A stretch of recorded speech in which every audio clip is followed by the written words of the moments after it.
Welcome to Post Apocalyptic. This is Rob. This is John. And now we're in April 1980. April, month 4. Month 4. We had our fun little jaunt with cereal. We did. It's cereal. I mean, titles. We're 3 for 3 on. And I think this one's going to be 4 for 4 for title. Yeah. This month's movie, Where the Buffalo Roam. You know the movie Where the Buffalo Roam. What's funny about that is it definitely seems like it would be a Kevin Costner Western. It's like, oh, we're seeing Where the Buffalo Roam. I immediately go to some sort of Expanse with, Kevin Costner lassoing. Yeah, it's like a or something. Silverado, It's like, what are we watching? Silverado.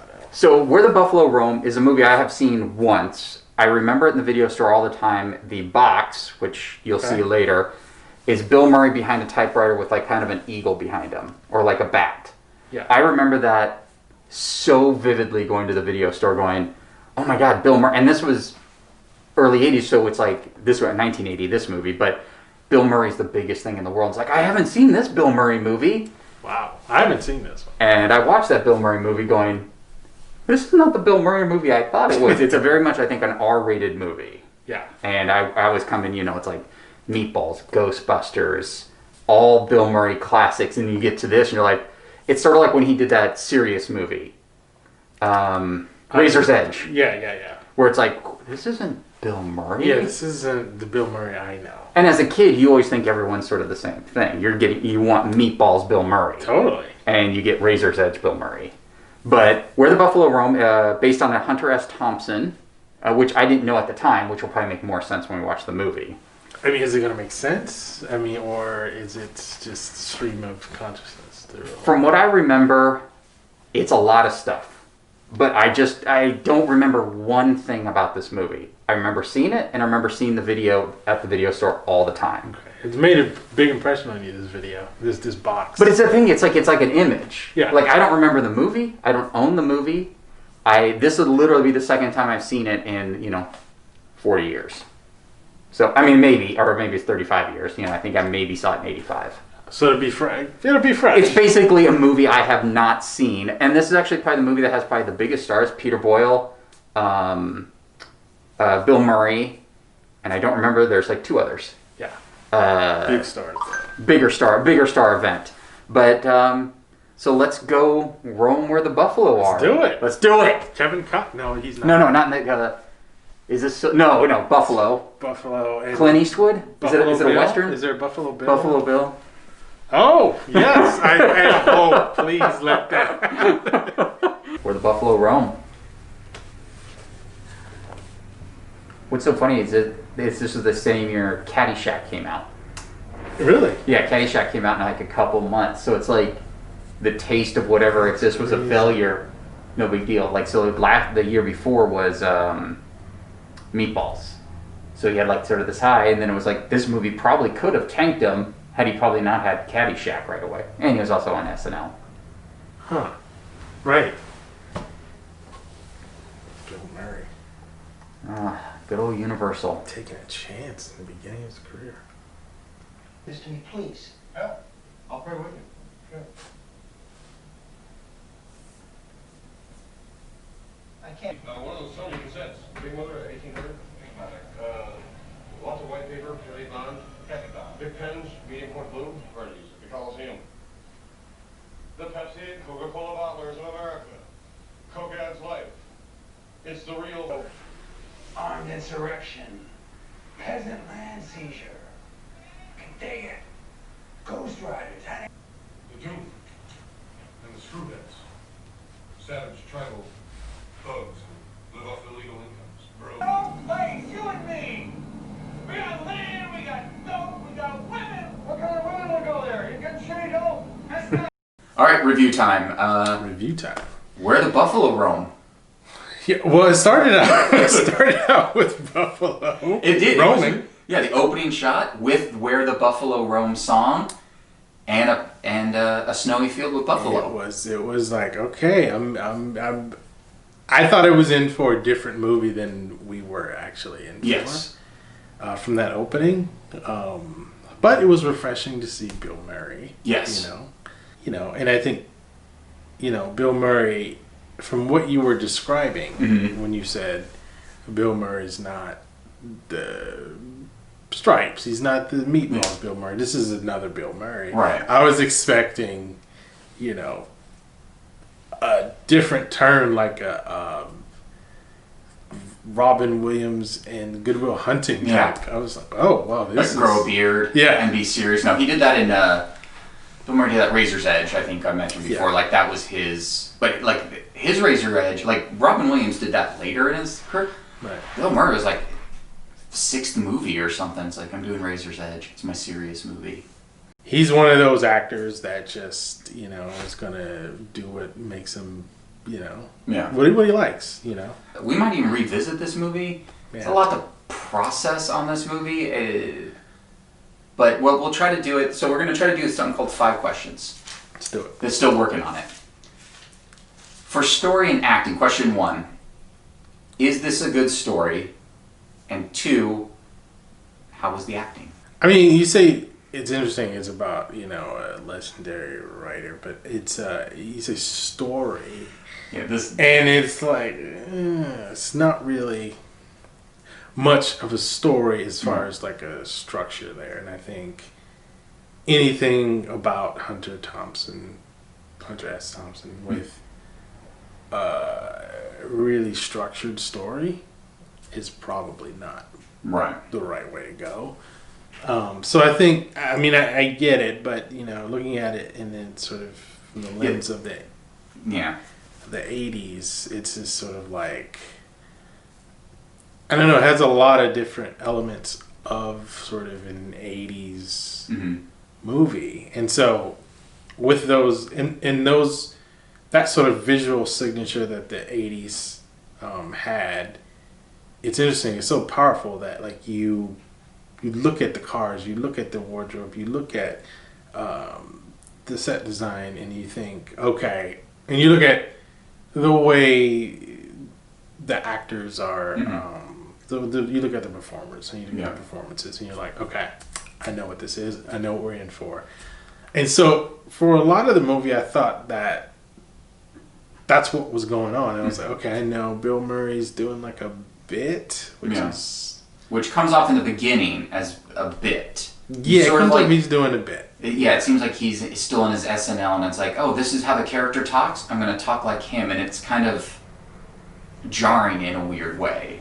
It is, and maybe that's the SNL point is very valid. Maybe that's sort of where he's coming from. Maybe he's still trying to find his sort of way, which he did, very quickly after this, I think. And I thought he did, actually, in the movie when he became a little more quote-unquote grounded. Yeah. But certainly in the beginning, it felt like a bit. Yeah. It felt like he was doing a bit. There's a lot of zany, wild stuff that happens. And overall, I think, the actors did a really good job. I thought Peter Boyle, he's great anyways, but did a really, really good job. Top billing. Top Boyle. Yeah, above Bill Murray.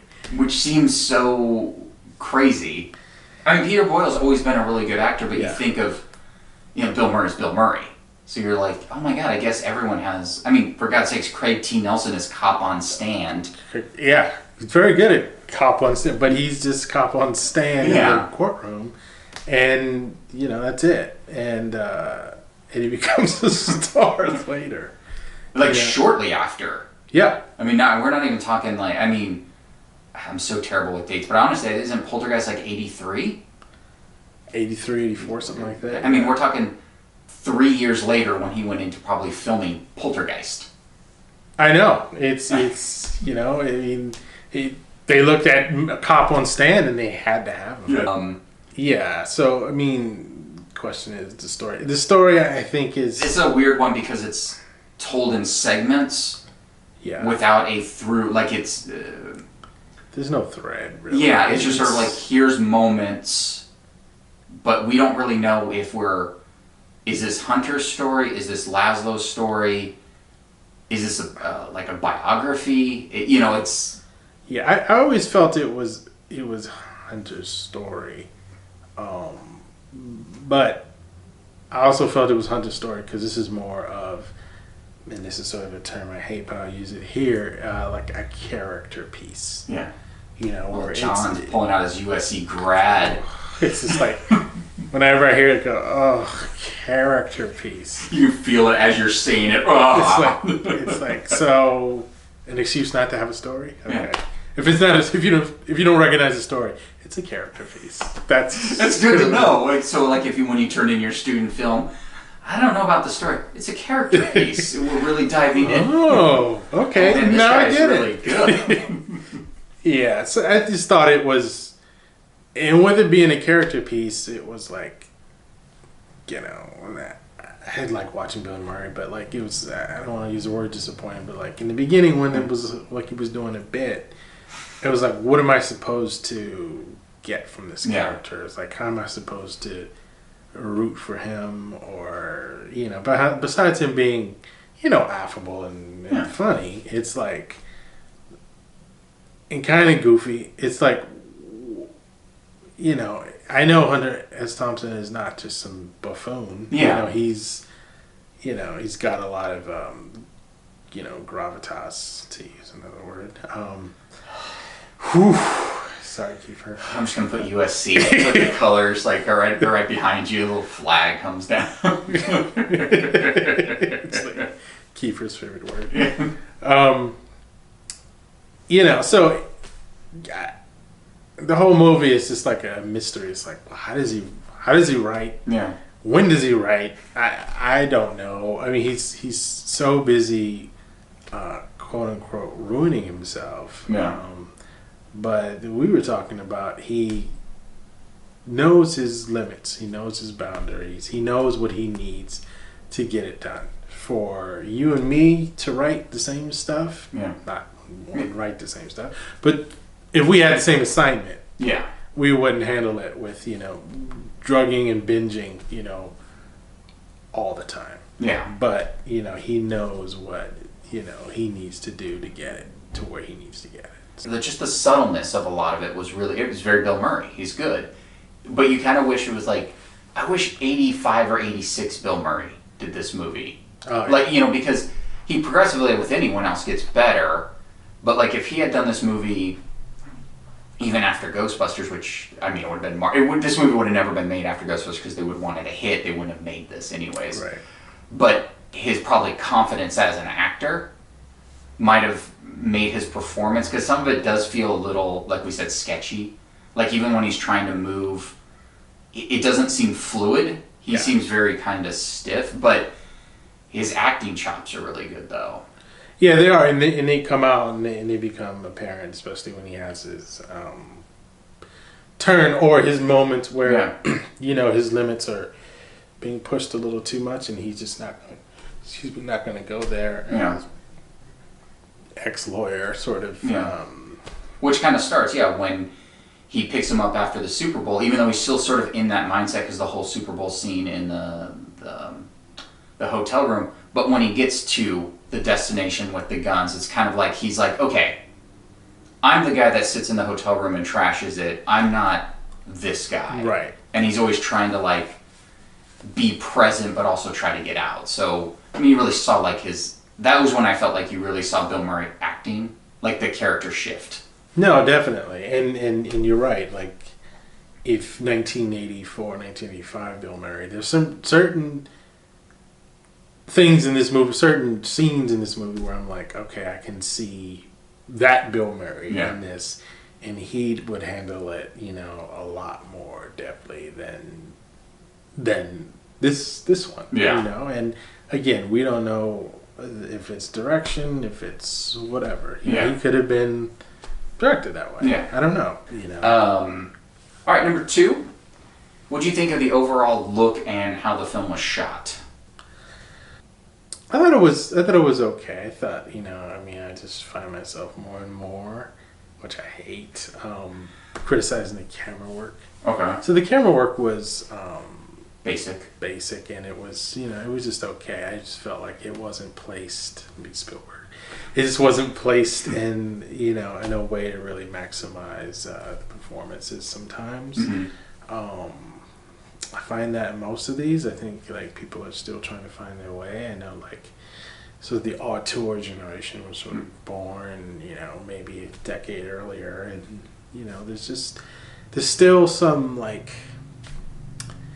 there's some great cinematographers, some great directors, who are wonderful, but like for this movie, it was just like okay, trying to find the frame, trying to find Bill Murray's performance, trying to figure out who this guy is, because I mean this is not a character that you can phone in or dial in on the director's side, on the performance side, because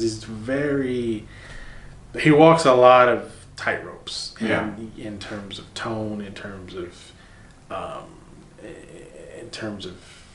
who he is, his personality, his purpose. I mean, everything is just so unusual, but at the same time, he's like supposed to be the guy if there's anybody you want at the dinner table, it's going to be him, because he's going to provide a lot and bring a lot to the table. So, it's a huge role. But as far as the overall look, I thought it was, to me, very sort of 80s set design. The it was. I feel like it was the 80s, but still we went back to 60s, 70s. But the costumes, in the 70s were just right on, I thought. One of the things I like about 70s movies, sort of like 80s, they use real people. And so when you see background, when you see these little bits, Craig T. Nelson notwithstanding, he's like a star. You see people who look like that. They look like they just went down on the street and just picked people. Well, because it gives them that thing of like, did they spend that much time on all the extras and makeup and wardrobe? And it's like, no, these are just real greasy people. Right. It's just that's what they about like 70s, 80s. You look at movies, you go, oh, those are real people. Yeah, they're not like not everyone wants to be an actor in the movie. Like these are people. It's like movie. Yeah, right. How much time is this going to take? Yeah, I got it. The L train is going to leave at 6. If we can be done I'm walking by then. at 6. Right. How about that? I know. So, I mean, that always lends an authenticity to a lot of these movies. And but overall, I thought it was great. There's a lot in here that you sort of have to navigate sort of as a director. The scene with the guns, the airplane scenes when you sort of have to direct in a tube. And you got like whatever that stuff they were shooting, football, and to make it feel chaotic. And I actually thought that was oddly enough probably the best directed scenes. Because those like you really felt those airplane scenes a lot, which is those were probably the days everyone dreaded. It's like, how are we even going to do this? But overall, it's it was good, and the airplane scenes were very good. Which shouldn't have been. I Not know, that they I know. shouldn't have been, but it's like those really. And I wonder if they were like on a run. Like, okay, we got to get all this stuff, and it just sort of. Maybe, I'm sure some of that wasn't acting. I'm sure there was some. That's what like you're saying with the real people. Some of it is just like some people getting hit in the head, and you can kind of tell there was. Right. Like it wasn't acting. It was like, I don't think I was supposed to get hit in the head, and they're like, keep moving. I think it's not many police, humane police, on the set. Well, don't do this. Don't. You can't do this. Not many rules going on. It's just put them out in front of it, and toss the football back and forth. Hey, everyone, things are gonna be thrown around. If you get hit, respond as if you got hit, but don't look at the camera. Exactly. Oh. Okay, and then just move forward. Right, and if you get hit in the eye, let us know so we can switch you out. Exactly. We'll put you on the other side of the plane, put a patch on you, and you're fine. Great. Question 3. Cash grab or art? I think it's definitely not cash grab. Definitely not cash grab, but I think it's more trying to be commercial. Which I think ultimately it is, but like also trying to be art, just because I don't think you can have a story about Hunter Yeah. S. Thompson and it not be, about something. Because it's a missed opportunity if it's not about something about the art. I don't know if it goes, because with all the wacky stuff that happens in it, I don't know if it goes as far as, just trying to make this high art. Yeah. But the character himself is something of a work of art, I think. Yeah, I feel like, I don't know if this was anyone's passion project. And obviously, I mean, I know Hunter S. Thompson probably at the time of when they wanted to make this was definitely like talked about more. But it definitely feels like someone wanted to make this film. Like, I don't know if someone was like, I've been wanting to make this film for 6 years. It's not Silence. It's not Martin Scorsese's Silence or something where it's like, I was trying to get this movie made. Yeah. I feel like it's definitely, it's hard to say cash grab. You're not going to make a movie in 1980 about this writer who you would release to the theaters is going to be the cash grab. It's not like making a Banksy movie. Right. Well, everyone's heard of Banksy. Let's rush out a Banksy movie. Right. I don't know the history, but I do think that someone probably said there has to be for a long time said there has to be a movie about Hunter S. Thompson. I'm sure this was talked about. I'm sure there was an actor before Bill Murray. Yeah. Maybe it was Peter Boyle. I don't know. That'd have been amazing. Question 4. Who is this movie for?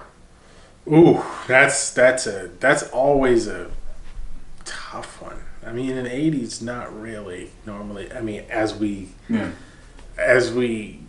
get deeper into the 80s, it becomes more apparent. But this one, I guess adults.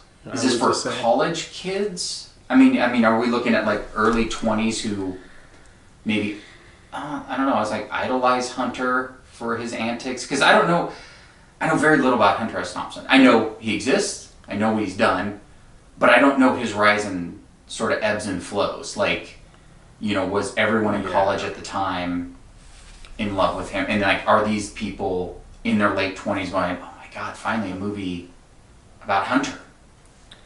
I think some are, but I think,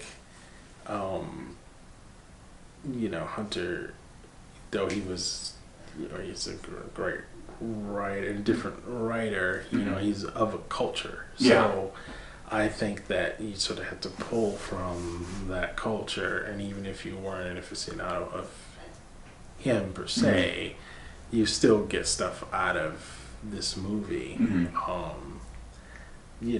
And interesting point, college and above, I would say. I mean that's what I would think. It's for me, it's always that hard. Like, who's the audience? It's like, I don't know, people who just like,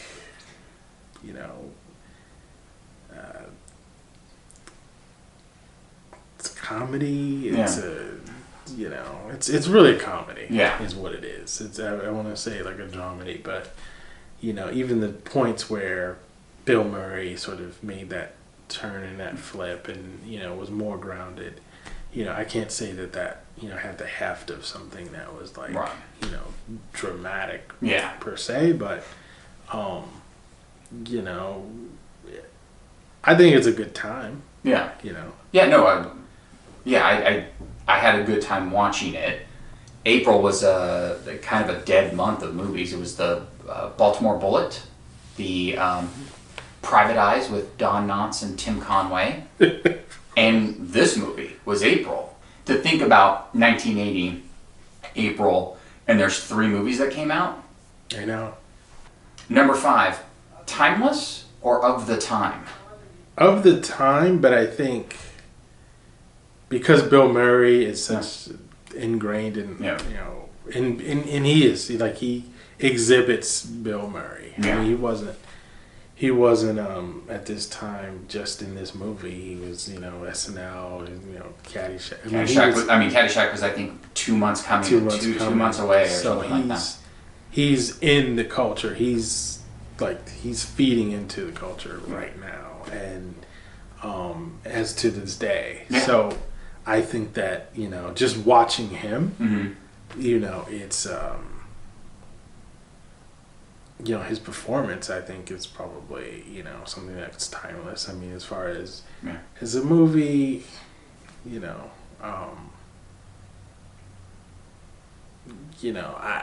didn't feel like watching this movie that, I was fighting against anything, right? Because of it's rooted in a certain time, and I just couldn't get past it. So for that, I mean, the way I sort of view these movies all the time is like, I mean, this is, if you really think about it, as a period piece. Yeah. Which might probably helps it a little bit, because it starts off current, whatever. They never tell us the exact year, what time we're supposed to be in, but then it goes to 1968 to 1972. Yeah. So, I mean, I can appreciate it on that level. I think it's still, some jokes are still funny, it's still stupid, still zany, just like the 80s are. So, yeah, I mean, I would say, if I had to pick one, I would go with Timeless. I think you can watch Where the Buffalo Roam now and get it. Like, you're not going to sit there going, ooh, you might feel like the pacing's a little slower because, it's not all Transformers. And, right. And you're not going to sit there going, oh, the N-word, you're not going to feel uncomfortable watching it. There's no nudity, which... Yeah, just like someone with... No rape, we did it. Lingerie, no rape. No rape and no nudity. That's like something entice actors. No rape in this one. No rape. But it didn't have any of those things, so you can feel like, oh, I could show someone, like, oh my God, like say my nephew, I mean, too young now, but my nephew, it's like, oh my God, I love this Bill Murray guy. This is a little weird, but, Bill Murray's a little kind of zany in this, and I don't think anything would be too offensive. Yeah. I mean, he does in the opening, he does say the word Negro, but it was one of those things where I was appreciating. I was like, oh, he used that word. Yeah. And I know what he meant. Yeah. And it was... It wasn't... It was used in the style of writing, how he was and it was talking a right... Yeah, so in that sense, it was done. But elsewhere, there weren't those, like... gay, racial sort of slurs that you just... Yeah. You just cringe that were just, they just machine gun out of their mouths just like nothing. And it's like... And the whole time you're just like, do I just look up? Yeah. And just you watching it, maybe at that time going... Yeah. And honestly, because like any movie we hit that I've seen, I can tell you I didn't flinch at anything. I'm sure now if I watch it, it'd be like, oh yeah. Yeah. Because I don't remember as a kid thinking of any of that stuff. Yeah, I mean, I don't remember either. And I can't say that I didn't flinch. I don't think I did. I think it was just like, it was sort of ingrained. Yeah. There. Just like, some of the, you look back on it and it's like rape. Yeah. And you go, how weren't there any someone one of our bosses, former bosses, he was like, how weren't there articles on this? Like no one wrote about this. No one had a problem with this. Yeah, they'd be like, yeah, the story structure's not good. There was like just gratuitous rape for no story point at all. Right. Yeah, but I mean, we didn't move the story for it. That's your biggest complaint. I know. It's just like, really? So with our lens today, we could see it, but we couldn't back, like... I know, it's like, yeah, the acting wasn't very solid. But what about the rape? Oh, was there rape? Right. The whole movie! it's called The Rape of Two. But I mean, I'll make a confession, which I might delete. I saw Soul Man in the theater. Not the Bernie Mac Soul Man, but the C. Thomas Howell movie. I didn't have any issues with it. I mean... And I'm as a teen, saw it as a teen. So, I mean, Soul Man was 89, 87? Something like that, like 87. I will have to say, and... This is Soul Man, by the way. I may have you delete it too, but it's just like, Yeah, please delete this. I had zero. I mean, zero problem with it. I watched it with my cousins. Zero problem. And I was at a bar and I saw C. Thomas Howell. And I was right next to him. And I went up to C. Thomas Howell. And I said, you know what? I really like June Soul, man. And he was touched and he said, wow, that means a lot to me because I know it's... Yeah. He acknowledged it. He said, but wow, that means a lot. I'm keeping it in. Yeah. It's a good story. That's good. Yeah, and you know, for me, it was like that moment in my head. It's like, should I tell him? Right. You know? And I love The Outsiders, but... Love June Soul Man. I didn't see that one coming. Right, because I mean, The Outsiders is one of my all-time favorites, and you know, I could have gone to him and said The Outsiders, but to prove a point and to your point, Rob, it's like seriously, like at the time, I loved that movie. I saw it in the theater and saw it later. Didn't flinch. Didn't hesitate about anything. I didn't walk out of the theater going, "This makes me think. This is not right." I didn't, and I was like, why didn't I? And I think for me, it was the face paint, and like it was really light. Mm-hmm. Definitely a comedy, but it's just he is so likable. Yeah. And I've liked him in a lot of things. Yeah. He is so likable. It's like a painting. It's like a painting of a face where it's like, there's no way this is working on anybody. Yeah. Because it's just like the lightest little thing. He's obviously not black, so it's like, if it were like deeper or something like that, then maybe. But it. You know, it's something that I had to like look inside and like, why wasn't I? Yeah. And why am I not today? Yeah. And I think because, you know, you had James Earl Jones, who I love. You had Ray Don Chong, who was great. You had C. Thomas Howell, who's And great. like, James Earl Jones doesn't do a lot. He read the script. Yeah. And said okay. Not that it always makes it better, but it's like... James Earl Jones, he definitely doesn't have to do anything. Yeah, no. And he's spoken out against stuff too. So, you know, it to me it was done in a way when I watched it, and I've seen it many times, that I didn't even not just me and my family, and you know, so. If someone said, John, we're giving you your directorial debut and it's the update of Soul Man, it's like, is C. Thomas Howell? No, it's Can I get C. Thomas Can Howell? I get CGT Thomas Howell? No, it's I know. I mean, I wouldn't do it for reasons, but like it's just, you know, John would do it. No. Wait, I got C. Thomas Howell, right?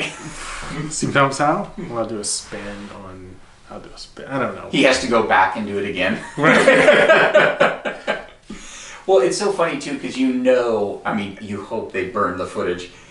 You know there were like 5 makeup tests that they filmed, and you know there's one where they went, yeah. Well, of course. Of course. Okay. Of course. This isn't the movie. Yeah, so that may be what it was. They probably went terrible first, and then like lightened it up to where literally it's just like I watched the whole movie just internally going, this is not working on it. I think even like that was probably the one thing I probably took away going, I don't know how anyone's buying. Right, exactly. I'm like, because he's like doing it, and I'm like, these idiots, like this is. And like his friend doesn't recognize him. It's like, come on! I know. So it's just like, this isn't really. Maybe when we get to 87 or 89, we'll throw Soul Man in there and watch it now. And just the whole thing will just be the reaction on our faces, like, God, really? And the wrap up will be just 5 minutes of. James Earl Jones did it. I mean, James Earl Jones, right? He was great. He read the script. Right. Like Ray Dong Chung's like, look, she had only done a couple things. She was probably just looking for she was probably happy there was no rape in it. Right. Yeah. All right. That was our Soul Man review. Wow.